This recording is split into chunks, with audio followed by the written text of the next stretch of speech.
Bueno, ¿Cómo están, chicos? ¿Qué tal? Buenas noches. ¿Sí me pueden escuchar? Buenas noches. Sí, profesor. Hola. Ah, Sí, profe. Sí, ya, gracias.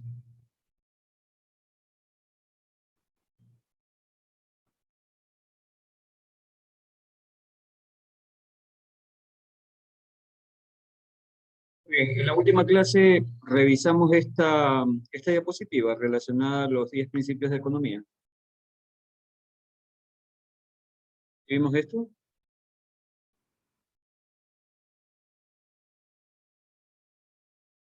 ¿Pudimos revisar esto? Hola.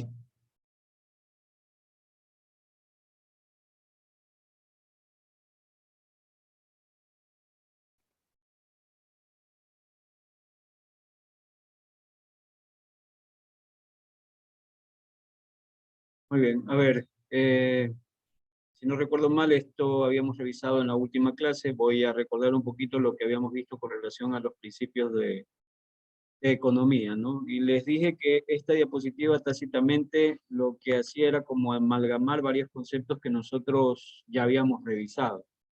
Eh, bueno, avanzando un poco rápido, decíamos de que generalmente la economía enfrenta problemas puntuales de entender el uso de esos recursos que son escasos para poder cubrir necesidades y satisfacer necesidades que son ilimitadas, ¿no? Y en ese proceso veíamos que quiénes iban a trabajar, qué se iba a producir, cuánto se iba a producir de cada cosa, cómo iban a ser empleados esos recursos, los precios obviamente que iban a estar relacionados con la producción que se generaba, y en función de eso resaltamos el tema de que nuevamente una de las cosas principales que habíamos analizado es que justamente hay este grupo de seres humanos que requieren productos, requieren bienes, que requieren servicios y tienen necesidades, y esas necesidades tienen que ser satisfechas en un mundo donde la producción y los recursos son escasos, ¿no? Entonces, conceptos como la administración y escasez eran conceptos comunes para la economía. Eh, Dentro de eso habíamos comenzado a revisar los principios estos que se relacionaban con la economía. Y entre ellos estaban los tres primeros que tienen que ver con cómo nosotros tomamos decisiones. El primero hacía referencia a que la gente enfrenta alternativas, ¿no? Simplemente como consumidor, o para resumir lo que en su momento yo ya les había comentado con relación a este punto, era que generalmente nosotros como seres humanos estamos expuestos a toma de decisiones. Y en esas decisiones, generalmente para poder solventar una necesidad o atender un problema, generalmente se nos presentan alternativas. Inclusive cuando hay una sola alternativa, tomar esa alternativa frente a no hacer nada ya implica una decisión. Entonces, ese es lo primero o el primer principio que hay en economía, que generalmente los agentes económicos que participan de un mercado tienen que enfrentarse a esta a esta selección de alternativas. En segundo lugar, o el segundo principio que habíamos visto es el costo de algo. El costo implícito de algo es aquello que se renuncia para poderlo obtener.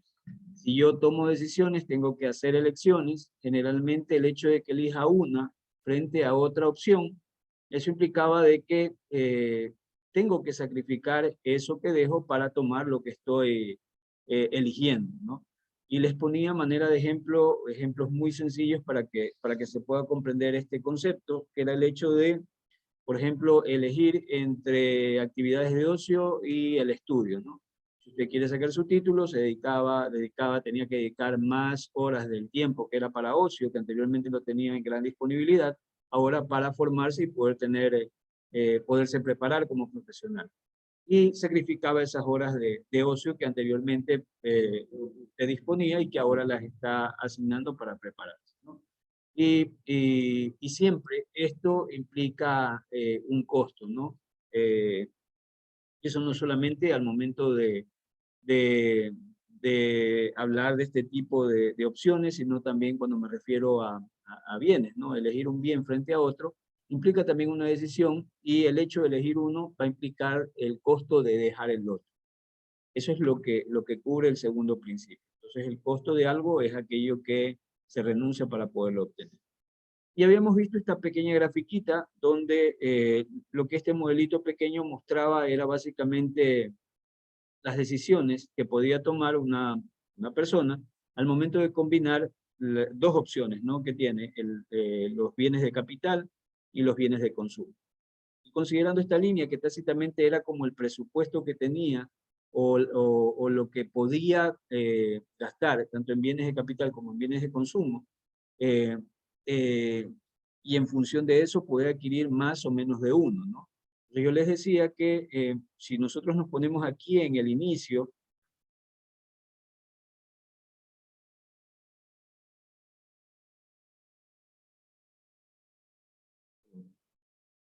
a ver, les decía que si yo me ponía,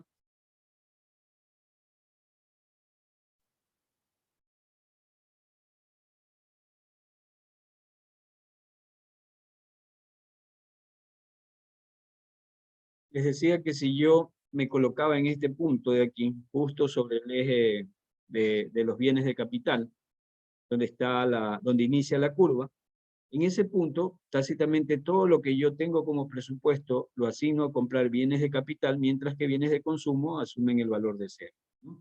Y al moverme hacia acá, lo que va a suceder es que voy a disminuir los bienes de consumo, voy a disminuir los bienes de capital y por ende voy a adquirir más bienes de consumo. Hasta el punto de que si yo estoy en esta posición de acá, en este punto de aquí, donde igualmente se cruza la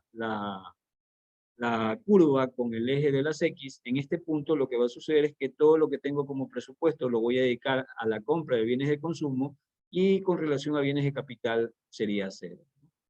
Eso era lo que en cierta medida presentaba este gráfico. Podríamos adquirir más bienes, sí, siempre y cuando esta línea de presupuesto aumentara, ¿no?, fuera mayor. En función de eso podría adquirir más. ¿Qué otra información me daba este gráfico? De que generalmente sobre esta línea, sobre esta curva, perdón, yo tenía las combinaciones óptimas. Es decir, que en función del presupuesto, yo podía hacer combinaciones, en este caso, con relación a esos dos tipos de opciones que tengo, y esas combinaciones me iban a llevar, si yo hacía las diferentes combinaciones, me iba a llevar justo a la gráfica de esta curva, ¿no? ¿Qué pasaba si yo utilizaba menos de lo que yo tenía para poder hacer combinaciones de precios? Yo me situaba por el lado debajo de la curvita, ¿ya? Que eran posiciones menos eficientes porque simplemente lo que está sucediendo ahí es que no estoy utilizando todos los recursos para poder hacer esas combinaciones. ¿Qué pasaba si yo quería ponerme en la posición de acá arriba, más arriba? Esas combinaciones eran difíciles de conseguir, perdón, no eran lógicas de conseguir en el sentido de que estarían fuera de lo presupuestado, no estarían más arriba, cualquier punto por encima de esta curva, esta curvita que está en negro, por cualquier punto por encima de esto, implicaría que esas combinaciones no serían posibles porque requerirían mayor presupuesto que lo que se había considerado.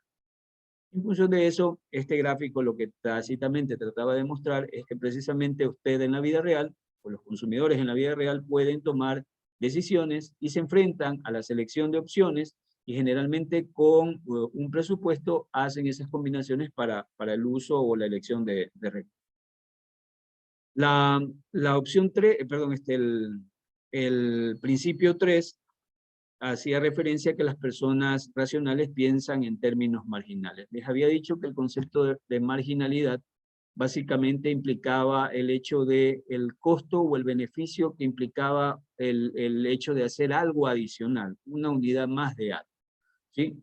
Y les había puesto de manera también muy sencilla para que se comprenda, por ejemplo, las horas que usted le dedica al estudio. Las horas que le dedico al estudio, por ejemplo, tomarme vasos de agua. ¿Qué quiero decir con esto? Que cuando generalmente al inicio, el nivel, por ejemplo, si tomaba el agua, el nivel de satisfacción que me proporcionaba un vaso de agua cuando yo estaba con sed, el primer vaso me iba a proporcionar un nivel de satisfacción bastante alto. Pero a medida que incrementaba en el número de vasos de agua, el no beneficio, sino la satisfacción que me iba a generar el consumo de una unidad adicional, simplemente iba a ir bajando hasta un punto que ya no me representaba ningún tipo de satisfacción, porque lo más seguro es que ya estaba lleno de tomar tanta agua. Entonces, ese valor adicional, sea un costo o sea un beneficio, generalmente se identifica como valor marginal. Es decir, el hecho de sumar una unidad más, qué tanto nivel de beneficio, qué tanto aumento en el costo, qué tanto nivel de la utilidad genera el hecho de sumar esa unidad adicional. Si esto lo llevamos al campo de la producción, de igual manera, podría implicar, por ejemplo, el hecho de que el sumar unidades adicionales de algo no necesariamente vayan a aumentar la producción. O sea, podrá haber un momento en que incrementar una unidad adicional me puede llevar a producir más, pero llegará un momento en que ese rendimiento no va a aumentar, sino que más bien se puede tener e inclusive comenzar a bajar. Y eso me permitía a mí poder entender este concepto de marginalidad. Repito, este concepto de marginalidad implica de que generalmente el hecho de agregar algo más va a generar un costo, va a generar un beneficio, va a generar algún tipo de utilidad. Esa utilidad, costo, beneficio adicional que se genera es lo que considero como marginalidad. Y generalmente los seres humanos tomamos decisiones en función de ese elemento de marginalidad. Nos permite a nosotros poder tomar decisiones de si es pertinente o no seguir consumiendo más de algo, seguir gastando más en algo o seguir disfrutando más de algo. Bueno, vimos el 3, el 4, las personas responden generalmente a incentivos. Habíamos dicho de que, bueno, esto está plagado en nuestra vida, generalmente lo vemos con los consumidores. Los consumidores de manera particular son motivados por el mercado para que puedan requerir producción en función de incentivos que se presentan al mercado. Y eso también es interesante poderlo tener como un principio de economía, de que generalmente hay respuestas o hay incentivos, perdón, que motivan a ciertos comportamientos. Habíamos visto también, bueno, aquí ustedes pueden ver estas banderas, que básicamente lo que hacen referencia es como ponen como ejemplo la tasa de interés, por ejemplo, ¿no? Entonces, si yo quiero atraer más gente que ahorre, ¿ya? Yo tengo que dar ciertos incentivos a los consumidores para que puedan generar ese ahorro. Generalmente, aumentar la tasa de interés con relación a las cuentas de ahorro podría ser un elemento que motive al consumidor a colocar su dinero a manera de ahorro. Es decir, no gastar hoy, sino que ahorrarlo para un gasto futuro. Entonces, en función de eso, si yo considero este cuarto principio, las personas responden a incentivos, lo más probable que vamos a tener es que si aumentamos la tasa de interés para el ahorro, la cantidad de ahorro va a aumentar en función de que las personas se van a ver motivadas a ahorrar más debido a que les están pagando mejor por el dinero que van a colocar en una institución bancaria. Lo mismo ocurre, por ejemplo, en el caso de un productor. Si un productor tiene un determinado precio y de repente en el mercado aumenta el precio de ese producto, lo más seguro es que el productor, si hay la necesidad y tiene la capacidad de poder entregar esa producción, lo más seguro es que a un precio más alto el productor se vea motivado a entregar más producción al mercado. En el largo plazo todo esto se va a equilibrar, pero en primera instancia nosotros podemos ver cómo un incentivo motiva en este caso al productor a producir más. Si lo llevo a la otra orilla, en el caso de los consumidores, algo similar ocurre. Cuando por algún motivo el precio de un producto en lugar de subir más bien baja, eso es un incentivo para el consumidor, porque el consumidor entiende que ahora va a pagar menos por un producto que él lo está necesitando. ¿Sí? Y si me están cobrando menos, perdón, por ese producto, yo estoy pagando menos por ese producto, lo más seguro es que voy a sentirme motivado a consumir más. A esto me refiero con, por ejemplo, las ofertas que a veces cualquier local puede poner, que tácitamente esas ofertas se traducen como en una especie de reducción de precio. Lleve 2 por el precio de 1, lleve 5 por el precio de 4, ¿Ya? Eso se traduce tácitamente como en una especie de baja de precios, y el consumidor entiende eso y reacciona en función de eso, ¿no? Para que se comprenda mejor este tema de que las personas responden a incentivos, lo más seguro es que si yo les pregunto a ustedes si han comprado cubeta de huevos en las últimas 2 semanas, lo más seguro es que algunos me han de decir no. ¿Por qué? Porque hay una situación muy particular donde el precio de estos productos está por las nubes, ¿no? Está muy caro, y lo más seguro es que eso desincentiva en cierta medida el consumo. Y lo más seguro es que cuando el precio vuelva a bajar, la demanda va a tender a equilibrarse a sus niveles que anteriormente estaban, ¿no? Pero por el momento, lo más seguro es que la demanda está reducida. Sí, luego, en los puntos, en los principios 5, 6 y 7, nosotros podemos entender cómo interactúan las personas con otros seres humanos, ¿no? El intercambio puede mejorar el bienestar de todos. El hecho de generar producción, el hecho de poder colocar esa producción en un mercado, poder cubrir necesidades de alguien, eso implica que en cierta medida, en sumatoria, todas estas actividades llevan a mejorar el bienestar de todos los sujetos que pertenecen a un mercado, que pertenecen a una economía. Entonces, esa interacción, ese intercambio que se genera entre los participantes del mercado, ayuda justamente al bienestar de todos los que participan de la economía. Entendiendo de que si se vende, nuevamente, veamos todo, ¿no? Si se vende, primero, ¿por qué bienestar? Porque si entregan un producto, ese producto lo más seguro es que lo necesitaban las personas que están consumiéndolo. Entonces, ahí hay un beneficio, ahí hay un bienestar que se genera, se está entregando un producto. Se beneficia el productor porque obviamente está produciendo y está ganando. Se beneficia el consumidor porque está accediendo a un producto. Se beneficia la misma interacción del mercado en el hecho de que si, por ejemplo, el productor está entregando producción, tiene que contratar gente. Si la gente la contrata, tienen dinero, y si tienen dinero, consumen y se mueve toda la economía. Entonces, este hecho de intercambiar propio de un mercado puede ayudar o puede generar bienestar para todos. Ya, por eso les decía, les mostraba esta gráfica que a manera de situación o ejemplo para poderlo visualizar, es el hecho de que, por ejemplo, los países firman TLC entre ellos, ¿no? Que son especie de contratos, de acuerdos, a los que llegan con la finalidad de poder producir cosas que necesita el otro. Y ese intercambio beneficia, en teoría, beneficia a ambas economías. Obviamente esos TLC son negociados por equipos técnicos que lo que hacen ver, o lo que tratan de hacer es generar ese intercambio, pero un intercambio que sea justo tanto para una nación como para la otra. 6, los mercados son un buen mecanismo para organizar la actividad económica. Es lógico este razonamiento en el sentido de que justamente el mercado, la actividad económica no es otra cosa, sino que, recordemos el concepto, ¿no? La interacción de los agentes económicos. Y el mercado permite o ayuda para que esa interacción entre los agentes se produzca. Y por ende se entendería de que es un buen mecanismo para organizar la actividad económica. 7, el Estado puede mejorar los resultados del mercado. Esta idea, como les decía, es bastante interesante en el sentido de que no me abstraigo o no satanizo la participación del mercado, sino que considero que en ciertos momentos es interesante la participación del Estado en el mercado, porque de alguna manera este ente puede intervenir y puede generar cosas positivas para el mercado, ¿no? Y les había citado varios ejemplos, si no recuerdo mal, sobre el banano, sobre el tema de los créditos hipotecarios. Eran ejemplos que les había puesto donde la intervención del Estado en cierta medida ayuda para poder generar esa interacción del mercado.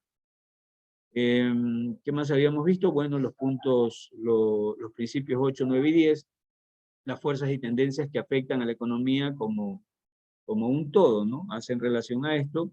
El 8 dice: el nivel de vida de un país depende de la capacidad de producir bienes y servicios. Entonces, mientras más produzca y más procesados sean esos productos, lógicamente los ingresos que tiene ese país van a ser mejores. En el caso de países latinoamericanos, que somos básicamente productores de commodities, En Cristiano producimos o lo que hacemos es generalmente tener productos muy básicos como el petróleo, como el cacao, el banano, en el caso ecuatoriano, ¿no? Son productos muy básicos que generalmente se generan, o sea, se entregan sin mayor procesamiento, sin mayor valor añadido. Pero la riqueza de un país va a estar en función de que genere mayor producción, mejor producción y con mayor valor añadido. Y se puede generar tecnología, conocimiento tecnológico va a ser mucho mejor para ese país porque va a tener mejores ingresos, entendiendo de que generalmente lo que se paga por el conocimiento tecnológico es mucho mayor. ¿Qué más teníamos? El 9, que es los precios suben cuando el gobierno imprime demasiado dinero. Esto también ya lo habíamos visto. El hecho de que, habíamos dicho, siempre recuerden que el dinero es como una especie de bien. Ese bien que se entrega en este caso el dinero que se inyecta a la economía, se pone a disposición de los consumidores y esos consumidores con ese dinero comienzan a gastar, ¿no? Entonces, ese hecho de gastar hace que se incremente la demanda y por ende eso genere un impacto sobre los precios de los productos. Por eso es que me dicen que los precios suben cuando el gobierno imprime demasiado dinero. Entrega dinero, imprime dinero, si tiene la moneda propia, imprime dinero y genera este tema de subida de precios. En el caso ecuatoriano también les había dicho que esto es muy particular, porque somos una economía que no tiene moneda propia, sino que tiene una moneda que es prestadita, que en este caso es el dólar. Entonces nosotros imprimir moneda no podemos. Por eso no tenemos ese problema de repente de que en algún momento ingrese mayor cantidad de dinero a la economía por alguna impresión que genera el Estado. Anteriormente, cuando teníamos sucres, eso sí ocurría. El Estado en cierto momento imprimía, por ejemplo, cuando tenía necesidades para poder cubrir sueldos de profesores, sueldos de servidores públicos, el Estado imprimía dinero e inyectaba ese dinero a la economía. Y lo que sucedía ahí era que simplemente la gente veía que había mayor disponibilidad de dinero en el mercado y lo que hacían ahora es exigir mayor número de unidades monetarias por un producto. Si antes pedían 2 por un determinado producto, ahora van a pedir mayor cantidad de unidades monetarias porque el mercado entiende que hay más dinero y ese dinero vale menos, o tiene menor valor. Y eso generaba o impactaba en el fenómeno de inflación. Vamos a hacer un poquito que se colgó esta diapositiva.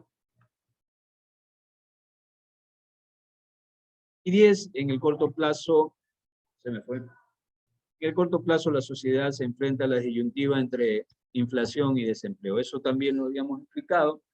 Y les decía de que en cierto momento, en el corto plazo, yo tengo que elegir si, por ejemplo, puedo tener niveles altos de crecimiento en la economía. Esos niveles altos de crecimiento hacen que las empresas produzcan, contratan gente, tiene plata la gente y consume.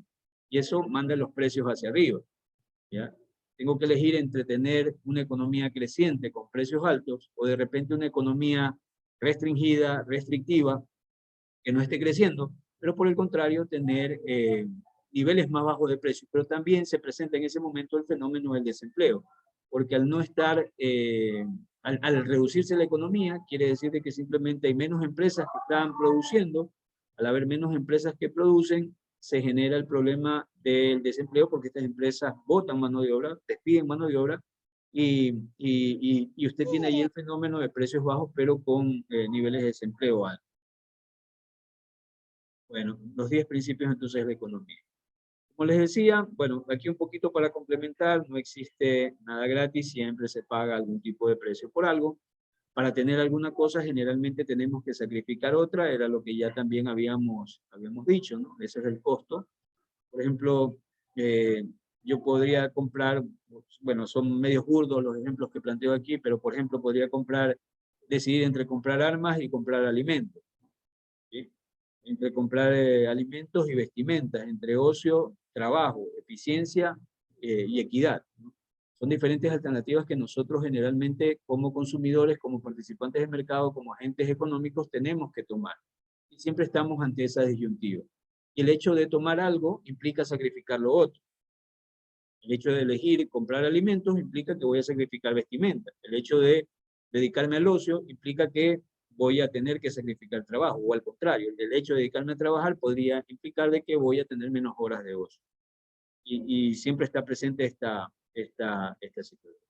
Ahora, en economía también es importante poder ver estos dos conceptos que tienen relación con la eficiencia y la equidad, ¿no? La eficiencia, la sociedad obtiene el máximo del uso en sus recursos, ¿no? Eficiente quiere decir de que usted utiliza de manera plena esos recursos, de manera adecuada, ¿ya? Y equidad, los beneficios del empleo de los recursos escasos se distribuye en justicia entre los miembros de la sociedad. Recuerde que esto está atado a lo que ya en su momento vimos, de que en la economía justamente lo que busca es tratar de hacer el mejor uso de los recursos y esos recursos que generen el mayor beneficio para la sociedad. Entonces, en función de eso, por eso es que la equidad implicaría beneficios del empleo de recursos escasos que se distribuyen de forma justa entre los miembros de una sociedad. Con relación al principio 2, igual argumentando un poco más, para decidir se requiere comparar los beneficios con los costos y las alternativas, ¿no? Si asistir a la universidad o al trabajo, cuando usted toma una decisión entre asistir, dedicarse a estudiar en la universidad o dedicarse a trabajar, usted va a hacer una valoración de ambas cosas, ¿no? Lo más seguro es que todos han estado enfrentados a esto. La economía no va bien y lo más seguro es que sus familias tienen también problemas económicos. Pero en algún momento ustedes tomaron la decisión, inclusive con sus padres, de poder analizar si ustedes se dedican solamente a estudiar o se dedican a trabajar. Hay algunos que pueden estudiar, pero hay otros que no tienen opción, o estudias o trabajas, y a veces no puedes hacer las mismas cosas. Pero igualmente implica toma de decisión, ¿ya? Y así otros ejemplos, ¿no? Si ir a clases o quedarme durmiendo, si estudiar o asistir a una cita, hay diferentes opciones, diferentes situaciones donde yo puedo ver este tema de analizar los beneficios y costos que implicaría una situación. El costo de oportunidad es algo que sacrificamos para obtenerlo, ¿no? Este también es un concepto muy propio de economía. Nosotros los economistas generalmente hablamos mucho del costo de oportunidad. Y como aquí lo dice, el costo de oportunidad es justamente es lo que sacrificamos para poder obtener algo. Es decir, que por ejemplo, el costo de oportunidad de tomar de estudiar una carrera de pregrado va a estar en función de las horas que yo sacrifiqué para el ocio, del hecho de que no pasé con mi familia, el hecho que de repente no pude trabajar porque estaba solamente enfocado en la carrera. Eso es el costo de oportunidad. Entonces, tácitamente tratamos de cuantificar ese costo que tiene el tomar esta decisión. Eso implica el costo de oportunidad. En mi caso, yo estoy tomando un doctorado y eso me implican horas de sueño que tengo que sacrificar para poderme dedicar. Me toca trabajar más, dedicarme más tiempo, hacer ciertas cosas, pero lo que estoy haciendo finalmente es evaluando cuánto me cuesta y el beneficio que finalmente me va a generar. Pero siempre hay implícito un costo de oportunidad en todo. Bueno, aquí les presento una especie de situación de lo que les comentaba. Esta actriz, bueno, indistintamente de quién sea, la señorita hace la evaluación sobre el hecho de dedicarse a su carrera profesional y estudiar a su carrera profesional de actriz, ¿no? Y dedicarse a estudiar una carrera, ¿no? Entonces ella lo que dice que en cierta medida es complejo esto, ¿ya? Y que obviamente estudiar una carrera demanda mucho tiempo, requiere mucho, cuesta mucho, en este caso le costaría mucho a ella, y ese costo obviamente lo va a pagar el hecho de el trabajo que tiene como actriz, ¿no? Entonces, en cristiano lo que les digo es que si ella quiere tener algún título profesional, va a tener que sacrificar parte del trabajo que ella realiza como actriz. Y ella evaluará finalmente qué es lo que le resulta mejor, ¿no? Y podrán haber algunos que han de decir, bueno, frente a ganar millones y estudiar una carrera profesional, prefiero ganar los millones. Pero habrán otros que han de decir, frente a ganar millones y no tener un título, voy a preferir tener un título para luego ganar muchos millones más. Es simplemente un elemento para que se permita hacer esta comparación. Entonces, en el principio 3, relacionado con los cambios marginales, lo que les decía también, son pequeños cambios, cambios incrementales, que para ajustar un plan de acción, ¿no? Entonces, la gente toma decisiones comparando costos y beneficios en el margen. Entonces, este análisis de cuánto más me cuesta una unidad adicional, yo generalmente lo mido y lo considero cuánto más beneficio me genera el hecho de tener una unidad adicional, yo también lo mido. Y ese costo, ese beneficio o esa utilidad marginal, ese valorcito adicional que me genera esa unidad más que tomo, a eso se le conoce como valor marginal, ¿no?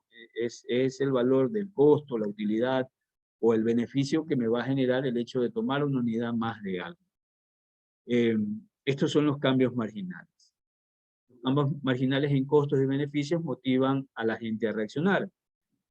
La decisión por una alternativa frente a otra se produce cuando los beneficios en el margen de la alternativa elegida son mayores que los costos generalmente en el margen.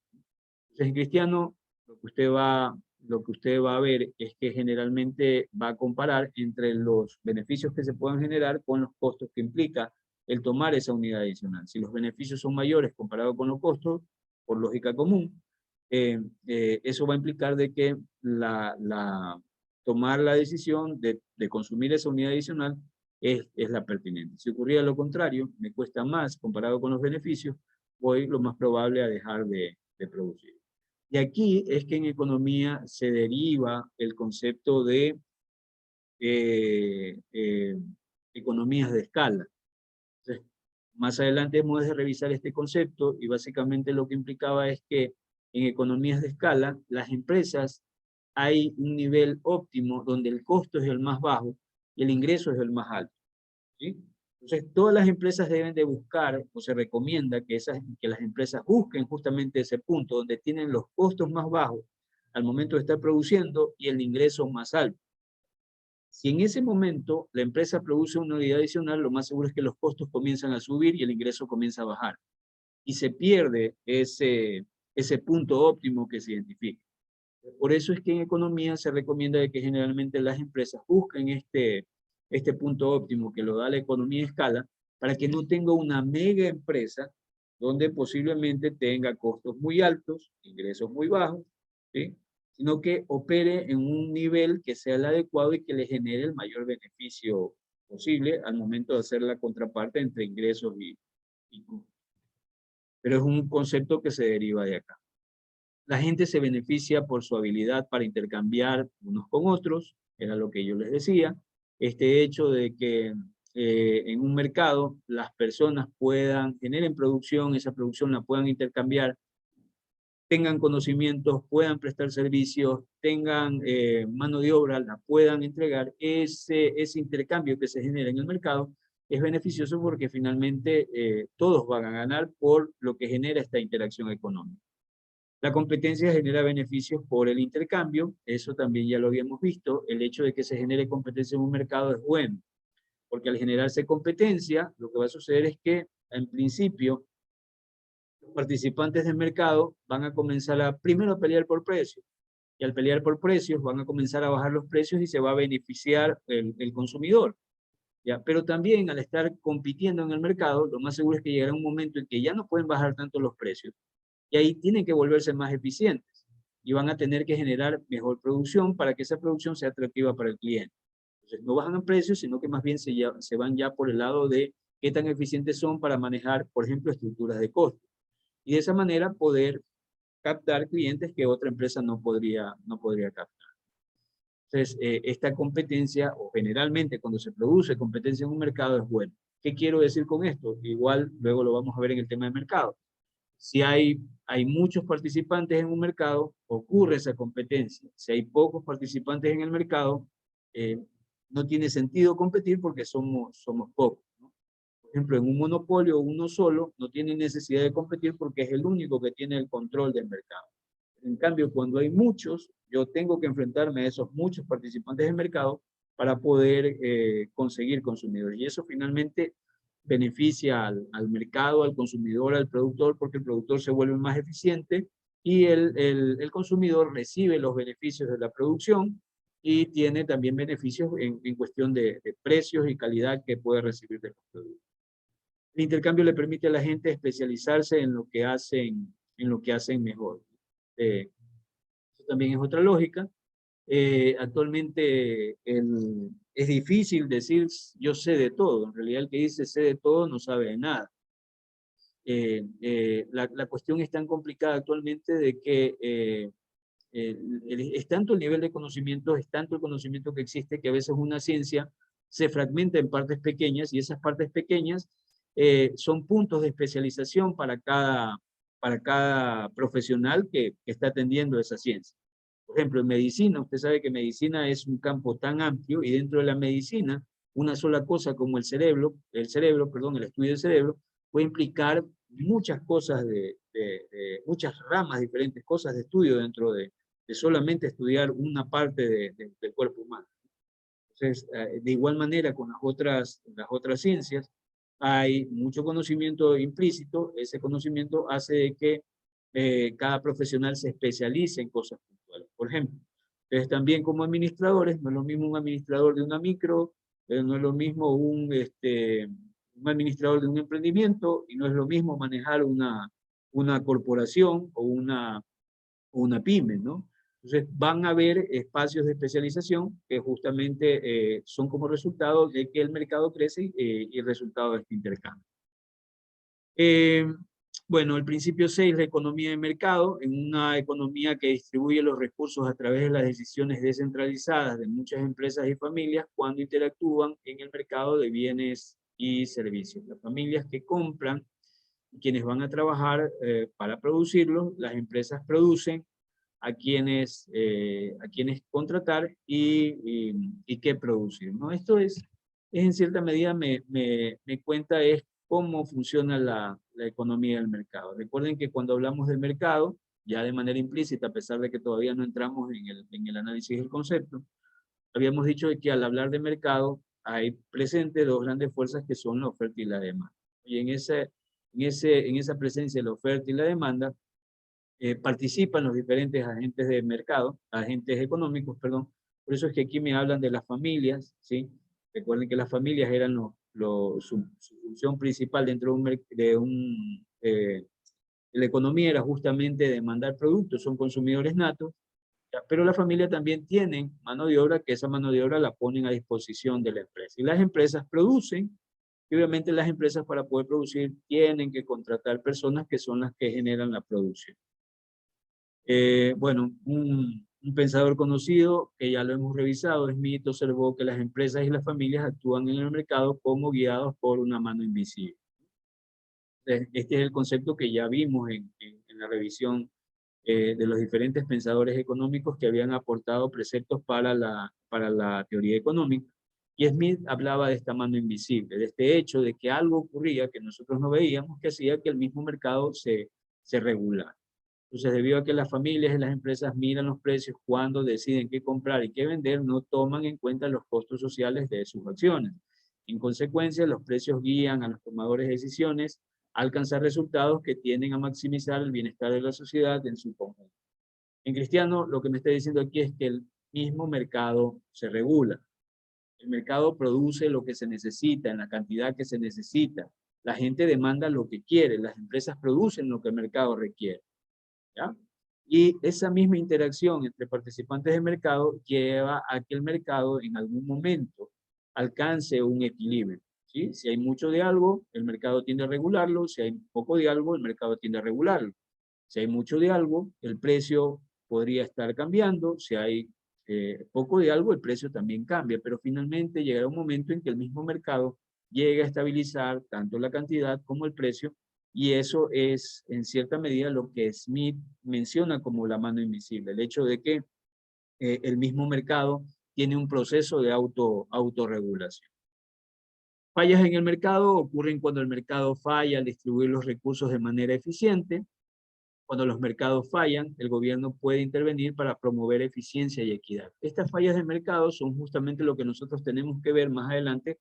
Creo que ustedes les mandé a investigar sobre los mercados de competencia perfecta. Y dentro de de esas fallas de mercado que tienen que ver con los mercados imperfectos, esos mercados imperfectos o esas fallas de mercado son generalmente los rompimientos que se dan de los modelos que utilizamos para poder entender cómo funciona la economía, ¿no? Entonces, cuando estos mercados no operan de manera adecuada, es recomendable la participación del Estado. ¿Qué quiero decir con esto? Que de repente necesitamos un producto o un producto sea un bien o un servicio que la sociedad lo requiere, pero resulta que no es atractivo para los productores en la situación que actualmente se lo está valorando, se lo está requiriendo, no es atractivo. Y en ese momento entra el mercado a participar para tratar de regular ese, que ese producto llegue a los consumidores. Las pongo más sencillo, el tema del gas, ¿ya? Si a nosotros nos cobraran $15 por el cilindro de gas, en función de nuestra actualidad, actualmente nuestra canasta básica está alrededor de $700, ¿no? Nuestro sueldo mínimo está un poco más de los 400 y pico de dólares. Entonces, miren, la canasta básica, es decir, lo básico que usted necesita para que una familia tipo de 5 personas pueda consumir mes a mes, esa canasta básica cuesta 700. Es decir, que está por encima de lo que es el sueldo mínimo. Es decir, si una familia solamente trabaja, dentro de esa familia solamente trabaja una persona, a duras penas cubriría casi la mitad de lo que es la canasta. Y es decir, para cubrir la canasta entera yo necesitaría que en la familia trabajen dos, ¿ya? Y eso ya es en sí un problema. Ahora, imaginen que tengamos que pagar el tema del gas, ¿no? Y atractivo para nosotros pagar 15 o 12 dólares no sería atractivo para la economía de la familia ecuatoriana. Entonces, ahí en ese momento, lo más seguro es que si ponemos el precio de 15, el mercado, la producción de gas va a ser poco atractiva porque lo más seguro es que, como está pasando ahorita con el aceite, la gente está migrando a consumir manteca, siempre hay sustitutos, ¿no? Hay productos sustitutos. Entonces, cuando Hermenegildo cierra tu audio, por favor. Hermenegildo, por favor, cierra tu audio.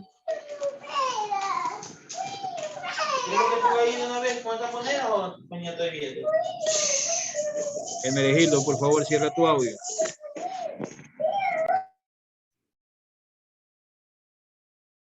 A ver, estaba explicando el tema el gas, ¿no? Entonces, como no es atractivo de repente para una empresa producir porque hay poca demanda, el Estado interviene. Entonces, una forma de hacerlo atractivo es de repente subsidiando el precio, y es lo que actualmente se hace. Entonces, parte del precio que se paga por el gas está cubierto por el Estado, se lo entrega ese valor a las empresas que produce el Estado, y el resto lo pone el consumidor, ¿no? Entonces, ahí en esa situación podemos ver un elemento donde participa el Estado para tratar de regular las condiciones del mercado. Otro ejemplo que también les había dicho es, por ejemplo, los precios de sustentación del banano, más que nada, donde lo que sucedía o lo que les decía es que generalmente hay mucha fluctuación de precios. Hay momentos en que los precios son altísimos, hay momentos en que los precios son bajos. Entonces, en ese momento el Estado puede poner una especie de precio de sustentación. Cuando va bien las cosas, este es el precio. Cuando van mal las cosas, este es el precio. Y en promedio, tendrían un precio que sería el adecuado y les cubriría generalmente los costos de producción y generaría alguna ganancia, ¿no? Entonces, ese ejemplo, el precio de sustentación, solamente se puede dar siempre y cuando el Estado intervenga y regule de alguna manera esta situación en el mercado. Entonces, lo que quiero decir es que podrá haber en algún momento situaciones donde el mercado no funciona de manera correcta. En esa situación es muy recomendable que el Estado entre en cierta medida a regular o intervenir, a participar de repente hasta como productor o como demandante para poder estabilizar las cuestiones del mercado. Otro ejemplo, si no lo comprende, imaginen en estos momentos tenemos una producción de leche que es altísima.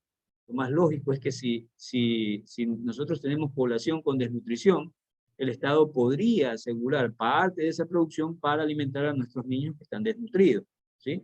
Eso sería un buen elemento para que el Estado entre en cierta medida a regular la demanda de leche para que los precios en este caso no caigan tanto y los productores de leche no se vean afectados. Bueno, son diferentes ejemplos que pueden surgir de aquí. ¿Qué más tenemos? Ya, en el principio 8, el nivel de la vida, perdón. El nivel de vida puede ser medido en diferentes maneras, comparando ingresos personales, comparando el valor de mercado de la producción nacional.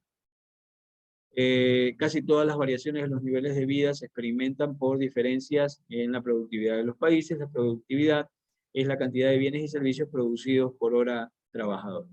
Esto tenía que ver con el tema de la riqueza que puede tener un país, y esa riqueza generalmente va a estar en función de su producción. Cuando ustedes revisen los conceptos de macroeconomía, van a analizar un concepto que tiene que ver con el Producto Interno Bruto per cápita.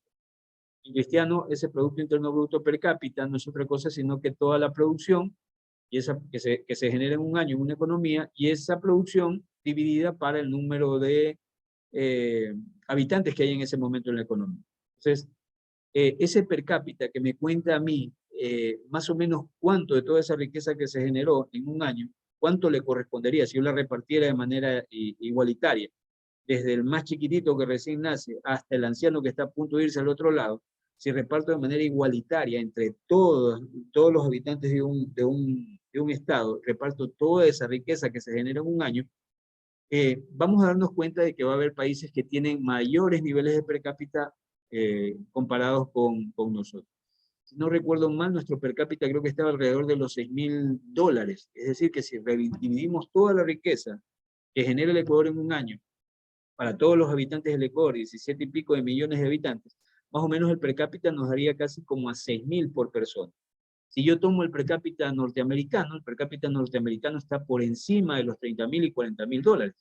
Entonces, la pregunta que me hago es, ¿cuál de los dos países tiene generalmente mayor riqueza y esa riqueza en función de la producción? Obviamente Estados Unidos, porque tiene mayor desarrollo de empresa, es más grande, hay mayor población, tiene mayor número de empresas comparado con nosotros y produce mucho más a nivel mundial. Y por ende, la lógica está en que ese indicador sea extremadamente alto comparado con el nuestro. Ahora, para no sentirnos mal, yo podría compararme con un país africano y me voy a dar cuenta que al final el per cápita de un país africano apenas le alcanza para comprar 10 libras de arroz. ¿Ya? Entonces, obviamente, vamos a tener un mejor per cápita que el país africano, pero ese país africano es así porque es pobre, no produce, o puede ser que su producción sea muy básica, o la producción que tiene no se quede en el país, sino que sea sacada de ese país por empresas transnacionales, ¿no? Pero, bueno, eso hay. Entonces, casi todas las variaciones de los niveles de vida se explican por diferencias de productividad en los países. La productividad es la cantidad de bienes y servicios producidos por hora trabajadora, lo que habíamos dicho.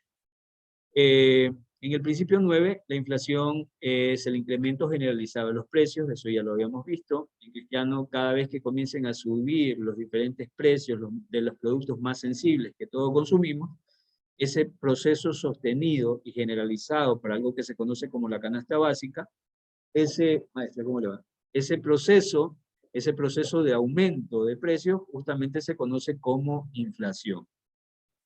Una causa de la inflación es el incremento de la cantidad de dinero. También les decía que ese incremento, generalmente cuando el país imprime masa monetaria sin respaldo, es como que metiera más de un bien en una economía y la gente comienza a valorarlo a menor precio. Entonces, meter dinero implica de que lo más probable la gente entiende eso, aprecia eso, entiende que el dinero es abundante y el dinero vale menos que antes. Y por eso es que exige ahora mayor número de unidades monetarias para poder comprar algo. Cuando el gobierno genera grandes cantidades de dinero, el valor del dinero cae, lo que les había dicho. Vean el caso de Venezuela, vean el caso también de lo que ocurre en Argentina cuando se imprime dinero. Son ejemplos de lo que pasa cuando hay esa impresión y esa impresión de manera desordenada. Bueno, aquí estaba el tema, ya esto es un concepto más complejo que tiene que ver con la curva de Phillips, y la curva de Phillips es básicamente la relación que hay entre inflación y desempleo. Entonces, cuando lo que me cuenta, perdón, esta curva es que generalmente si yo tengo niveles más bajos de inflación, el desempleo, aumenta. Y cuando tengo niveles más altos de inflación, el desempleo disminuye. Esto por favor presten atención porque se los puedo preguntar en el examen. ¿A qué me refiero con esto? ¿Por qué me dice usted que cuando yo puedo tener esta relación entre inflación y desempleo, ¿no? Y usted me está concluyendo de que generalmente estas variables se mueven en sentido contrario. En cristiano lo que usted me está diciendo es que cuando aumenta la inflación, aumentan los niveles de precios, lo que va a suceder es que el desempleo va a caer. No le entiendo la lógica. Y usted también me dice que cuando la inflación baja, el nivel de desempleo, por el contrario, va a aumentar. Recuerden que generalmente esa subida de precios que se produce es porque hay mayor cantidad de dinero. Y esa mayor cantidad de dinero implica de que la gente tiene dinero. Y ese dinero, ¿de dónde viene? De que la gente está trabajando. Y si la gente está trabajando, está empleada, ¿no? Entonces, en otras palabras, cuando la economía está creciendo, la gente trabaja, tiene plata, demanda más y eso hace que se dispare la inflación. Por lógica, en una economía creciente va a haber menor cantidad de desempleo, pero van a haber mayores niveles de inflación. Repito, en una economía generalmente que está creciendo, lo que va a suceder es que la gente está trabajando, tiene dinero, si tiene dinero consume. Eso hace que obviamente los niveles de precio aumenten. Pero lo que sucede ahí también es que el desempleo baja porque la gente, como la economía está creciendo, mano de obra está siendo utilizada para producir, porque la economía está creciendo, es decir, hay menos desempleo porque la economía justamente está expandiéndose. Pero en una situación contraria, la economía comienza a deprimirse, si se deprime, cierran empresas, si cierran las empresas, despiden gente, y al despedir gente, se genera desempleo. Y a la gente, al ser despedida, no tiene dinero, y si no tiene dinero, no consume, y eso hace que los precios bajen. ¿Sí? Entonces, esta situación es lo que en un modelo que se conoce como la curva de Phillips se relaciona. Y se tiene claro, o la teoría económica muestra de que generalmente hay esta relación inversa entre inflación y desempleo. Cada vez que baja la inflación, es producto de que está relacionado con mayores niveles de desempleo. Y cada vez que tengo desempleos más bajos, lo más probable es que voy a tener niveles de inflación más altos. ¿Se comprende este último punto más que nada? 10 principios de economía. Esto es tema fijo de examen. Así que me gustaría poder tener inquietudes con relación a lo que he presentado. ¿Alguna inquietud, alguna duda con relación a este tema? ¿Se entiende? ¿Se comprende? ¿Está claro?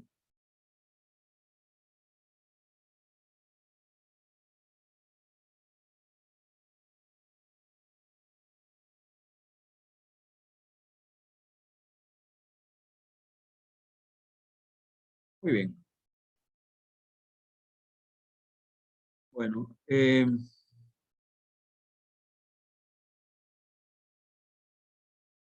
no tengo bloqueado el audio de nadie. En realidad, lo más seguro es que estás entrando de algún dispositivo o de alguna cuenta que no es reconocida. Generalmente creo que eso pasa cuando entran por el teléfono.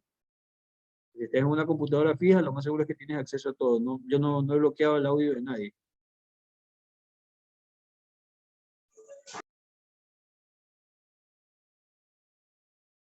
¿Ya? Creo que nadie tiene bloqueado el audio. Bueno, ¿alguna inquietud, jóvenes? ¿Se comprende esto? 10 principios de la economía. Me gustaría saber si se comprendió.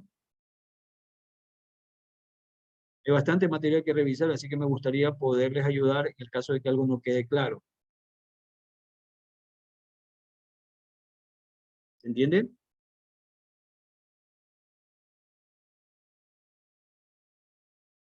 Muy bien, libro Mi alma de cualquier pecado. Entonces he cumplido preguntándoles si comprenden este tema. Entendería que está claramente aprendido. Bueno, acá en otra diapositiva también comento el tema de pensar como economista. Esto está muy relacionado a lo anterior, ¿ya? Pero también son conceptos importantes que repito, lo que estoy haciendo aquí es que luego de haberles dado una serie de conceptos, de haberles mostrado diferentes cosas con relación a economía, yo lo que estoy tratando es de unir todo esto, ¿no?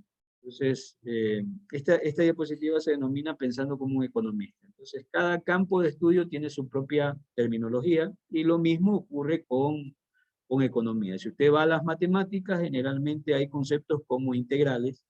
Los que han visto matemática ya o los que han visto cálculos recordarán estos conceptos de integrales, axiomas, espacios vectoriales. Lo mismo en la psicología, lo mismo en el derecho, y en economía también hay conceptos muy propios de la ciencia. En este caso puede ser oferta, demanda, equilibrio, costo de oportunidad, incentivos y así muchos otros conceptos que son muy particulares para esta ciencia. La economía te prepara para qué, te entrena para qué, para pensar en términos de alternativas. ¿Sí? Recuerden los principios que estábamos viendo. Siempre como agentes económicos nos vemos sometidos a la toma de decisiones, a las tomas de alternativas. Evaluar, el coste de las elecciones individuales y sociales. Para eso también te sirve la economía, para poder entender de que todo tiene un costo, que si tomo algo va a implicar el sacrificio de algo más.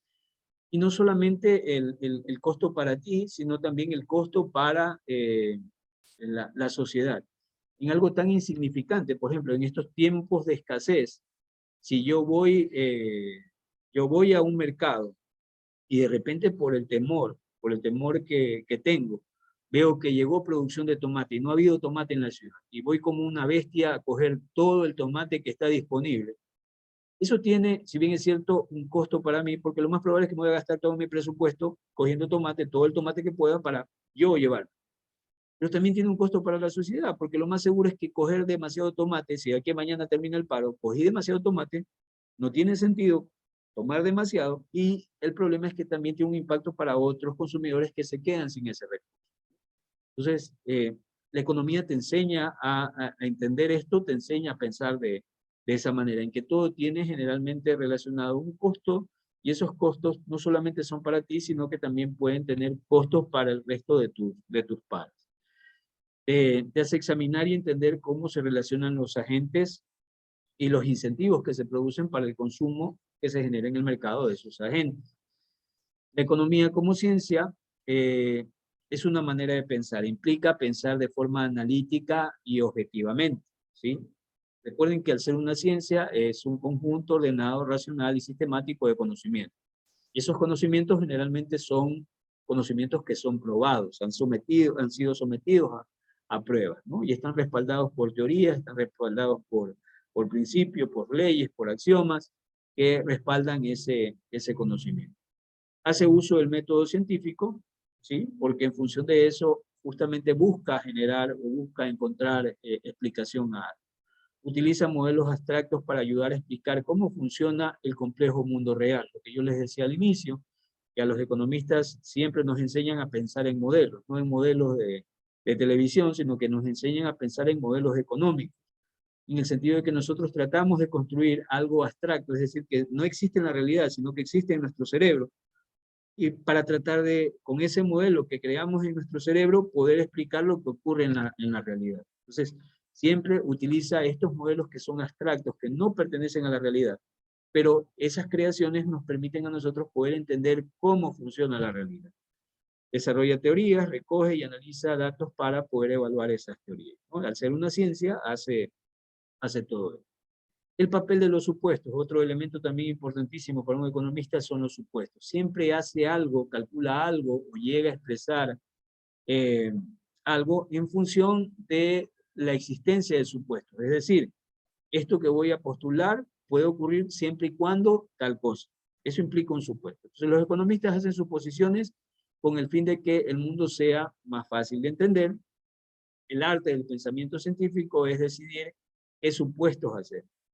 Los economistas hacen diferentes supuestos para responder las diferentes preguntas, ¿no? Entonces, por ejemplo, los supuestos que nosotros hacemos es, por ejemplo, decimos, va a variar la demanda siempre y cuando ocurra esto con el precio.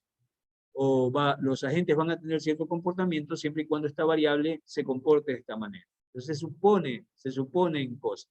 O el país va a crecer siempre y cuando la producción sea de tanto. O sea, todo se plantea o todo se piensa en función de supuestos. Ahora, ¿por qué pensamos en función de supuestos? Porque es como nosotros podemos explicar esa realidad que es mucho más compleja. En la vida real, hay muchas variables que intervienen en lo que ocurre en una economía. Pero nosotros para poderlos analizar tenemos que generalmente no tomar todas las variables, sino tomar parte de esas variables y tratar de entender qué ocurre si muevo esto, qué ocurre si muevo la de acá y cómo ocurrirían las cosas, suponiendo de que para que hayan ciertos resultados yo tengo que prever de que esas variables se comportan de una manera. Eso implica el tema de eso. Bueno, modelos económicos, los economistas utilizan modelos para simplificar la realidad con el fin de mejorar nuestra comprensión del mundo. Era lo que les decía, modelos abstractos creados en nuestro cerebro tratan de explicar esta realidad y que nos permiten entender cómo las cosas reales funcionan. Entonces los modelos económicos más básicos son el diagrama del flujo circular, que ustedes ya lo conocen, y las fronteras de posibilidades de producción. Entonces los conceptos más comunes. Nuestro primer modelo de flujo circular era lo que ya habíamos visto, ¿no? Ya esto está de más poderlo explicar nuevamente. Están presentes los agentes, están presentes los mercados. Tenemos como agentes las empresas, los hogares y también la participación del Estado. Y tenemos en los mercados de bienes y servicios, los mercados de factores de producción. Este era el modelito que ya en su momento habíamos visto. Y nuestro segundo modelo, que es de los más importantes que generalmente aprendemos, tiene que ver con las fronteras de posibilidades de producción. La frontera de posibilidades de producción es un gráfico que muestra las combinaciones que la economía puede producir de dos factores de producción disponibles y la tecnología de producción existente. Los conceptos ilustrados por la frontera de posibilidades de producción son la eficiencia, el costo de oportunidad y el crecimiento económico. Esto es lo que nosotros hace un momento veíamos en la grafiquita, ¿no? Lo que sucede es que aquí yo tengo, por ejemplo, la cantidad de coches producidos y la cantidad de ordenadores producidos. Entonces, esta va a ser la frontera de posibilidades de producción. Con los recursos que yo tengo, puedo producir esta cantidad. O sea, cada uno de estos puntitos implica una combinación de número de ordenadores producidos y número de coches producidos, ¿no? ¿Qué quiero decir con esto? Si me voy acá en la parte de arriba, dice 3000 aquí. Entonces, en este punto, lo que va a suceder es que yo voy a producir ¿cuántos coches? Perdón, ¿cuántos ordenadores? En este caso serían 3000 ordenadores. ¿Y cuántos coches voy a producir aquí? 0 coches. Es decir, con los factores de producción que ahí tengo, o que tengo en ese momento en la economía, lo máximo que voy a poder obtener como combinación de producción son 3000 unidades de ordenadores y 0 unidades de coche. Si yo me muevo acá, donde dice 1000, ahí hay otra combinación. En este caso, con los factores de producción que tengo, yo lo máximo que puedo llegar a producir son 0 unidades de coche, porque estoy aquí sobre el eje, y lo máximo que voy a producir son 1000 unidades, perdón, 0 unidades de ordenadores, y lo máximo que voy a producir son 1000 unidades de coche, ¿no? Que sería en este punto. Entonces, si yo me muevo a través de esta curva hacia acá, la cantidad de ordenadores y la cantidad de coches que puedo combinar va a variar, va a cambiar. Por ejemplo, si estoy en el punto C, ¿sí? En este punto implicaría que yo bajo tácitamente en esta recta, ¿no? Produzco menos coches, pero al producir menos coches, aquí recuerden que si yo estaba en este punto de aquí donde era 3000, yo producía 3000 ordenadores y 0 cantidad de coches. Pero acá en este punto C, yo puedo ver que produzco 2200, perdón, ordenadores, y ahora ya produzco coches y el número de coches que produzco son 600. ¿Sí? Si yo bajo un poquito más a este punto A, yo puedo ver que la cantidad de ordenadores se reduce, pasa de 2000 de 2200 a 2000, pero esa reducción de factores que utilizo para poder producir ordenadores hace que aumente la cantidad de coches que produzco, y la cantidad de coches se mueve de 600 a 700.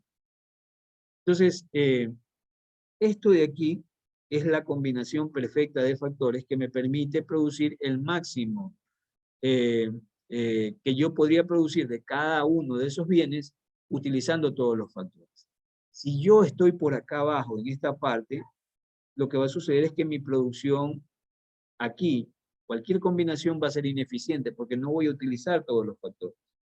Y cualquier punto por acá abajo va a implicar de que no voy a utilizar plenamente todos los factores. ¿Dónde van a estar la utilización plena de esos factores? Aquí en esta línea.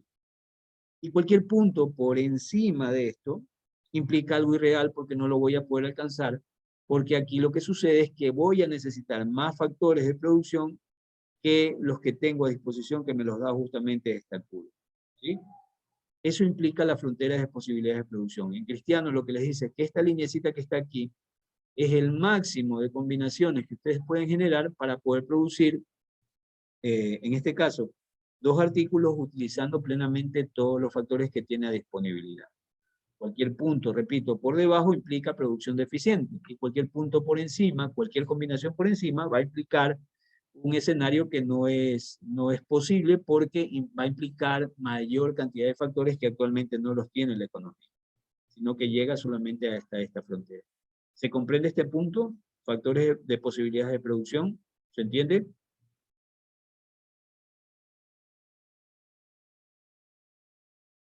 Bueno, asumo que lo entiendo.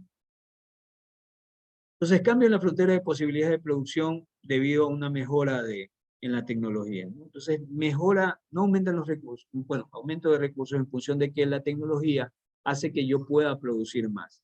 Y eso hace que esta curva de posibilidades de producción que yo tenía, la azulita, aumente, si ven que se expande, ¿no? Y ahora puedo, como máximo, puedo producir mayor cantidad de ordenadores. Antes podía producir 3.000, ahora puedo producir 4.000, aunque el número máximo de coches que puedo producir es solamente 1.000.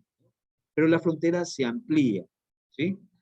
En la línea de acá, cuando yo tenía un nivel tecnológico menor, lo máximo que podría llegar a producir de ordenadores eran 3.000, si destino todos los recursos a producir y no produzco coches, ¿no? Pero como mejora el nivel tecnológico, es decir, que con los pocos recursos los puedo utilizar mejor y puedo generar más producción, puntualmente ahora puedo producir mayor cantidad de ordenadores, ¿no? Aunque no produzca mayor cantidad de coches, pero produzco mayor cantidad de ordenadores, ¿ya? Y eso hace que mis fronteras de posibilidades de producción aumenten, se amplíen, ¿ya? Muy bien, esto también ya hemos visto, diferencias entre micro y macro, creo que claramente los hemos explicado. Eh, bueno, el papel de un economista como asesor, generalmente un economista se lo toma o se lo tiene en una empresa para poder identificar generalmente la evolución de las variables tanto microeconómicas como macroeconómicas, ¿no? Y en función de sus análisis aporta con información que les sirve a quienes son los tomadores de decisiones para tomar esas decisiones y entender qué puede suceder con una organización, qué puede suceder con una empresa, qué puede suceder con una institución pública, ¿sí? Con una empresa pública, y es para eso que sirven los economistas. Bueno, también hay este tema del análisis positivo y el normativo. Las afirmaciones positivas son declaraciones que intentan describir el mundo tal como es. Eso implica una afirmación positiva, ¿no? Que describe el mundo tal cual como es. Es un análisis puramente descriptivo. Un aumento en el salario provoca una disminución en el empleo entre los menos cualificados, ¿no? Entonces, eso es una expresión positiva. Simplemente lo que yo digo es que un aumento de salario lo que va a hacer es que va a generar que se contrate a menos personas, puntualmente aquellas personas que sean menos cualificadas. Déficits presupuestarios más altos hacen que las tasas de interés aumenten. Los elementos normativos son declaraciones acerca de cómo debería ser el mundo. Acá es cómo es el mundo, ¿sí? Y acá es cómo debería ser el mundo, llamado análisis de prescripción. Son preferibles aumentos de salarios mínimos, aumentos de empleo, ¿sí? Aquí me dice cómo debería ser ese mundo ideal. Es preferible que la gente gane más frente a aumentos de empleo. Pero acá lo que me dice es que simplemente está describiendo lo que ocurre en la economía, que al hecho de subir el salario mínimo, lo que va a hacer es que las empresas contraten menos personas y puntualmente en este caso las personas que sean menos calificadas. ¿Ya? Entonces el análisis positivo hace referencia a contarme o decirme las cosas como son actualmente. Y estas de acá, las normativas, generalmente son declaraciones que me dicen cómo debería ser ese mundo ideal. Esa es la diferencia entre el análisis positivo y el normativo. Discrepancias entre economistas. Los economistas pueden estar en desacuerdo sobre la validez de las teorías alternativas, positivas acerca de cómo funciona el mundo. Ellos pueden tener valores diferentes y por lo tanto diferentes puntos de vista normativos acerca de la política y lo que debería tratar de lograr. Eso es típico, ¿no? Generalmente economistas y abogados, donde hay varios, generalmente si hay 2, hay 3 criterios, si hay 4, hay 10 criterios. O sea, siempre van a haber discusiones porque hay diferentes formas de pensar con relación a la teoría. Bueno, conclusiones, los economistas tratan de abordar sus temas con la objetividad de un científico, hacen suposiciones apropiadas y contribuyen a los modelos simplificados, o contribuyen con modelos simplificados a fin de poder entender el mundo que nos rodea. Los modelos económicos simples son, los que ya habíamos mencionado, el que primero ustedes aprendieron, que es el flujo circular de la actividad económica, y el segundo, las fronteras de posibilidades de producción. ¿De acuerdo? Muy bien, entonces esto era lo que quería compartir con ustedes. Como ustedes pueden ver, lo que traté de hacer aquí es amalgamar la información que nosotros habíamos revisado. ¿Sí? ¿Quieren hacerme alguna pregunta?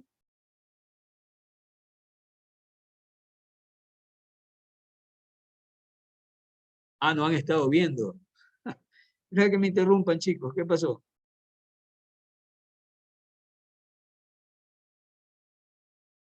No pueden hablar. Bueno, no sé qué le pasa a esta majería, pero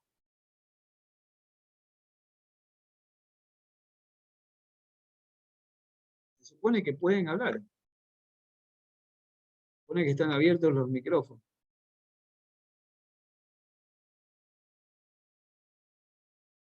Bueno, a ver, ya la próxima clase yo les vuelvo a recordar un poquito este tema. Y espero ya en este fin de semana, y se los prometo, se los juro por mi mamita, que voy a tratar de ya colocarles toda la información que está pendiente de entregarles, ¿no? Todas estas diapositivas para que ustedes las puedan ir revisando. En todo caso, nos vamos a quedar hasta aquí, chicos. Yo tengo que irme a dar otra clase. Me toca moverme del inclinado, me toca moverme allá al edificio principal. Me quedo hasta aquí, les agradezco por haber estado aquí. Esta información, cuando la tengan, por favor revísenla, y si en el tiempo hay alguna inquietud, me gustaría que me la hagan previo al examen. Bueno, fue un gusto verlos, todos tienen asistencia, así que no se preocupen hoy día por el tema de asistencia. Gracias y buenas noches. Si no hay ninguna pregunta, bueno, si hay preguntas, creo que no pueden hablar, no sé por qué, pero bueno, guárdense la pregunta para la próxima clase y me la hacen la próxima clase cuando ya puedan hablar. ¿Ya? Bueno, un gusto verlos, chicos, pasen bien y buenas noches.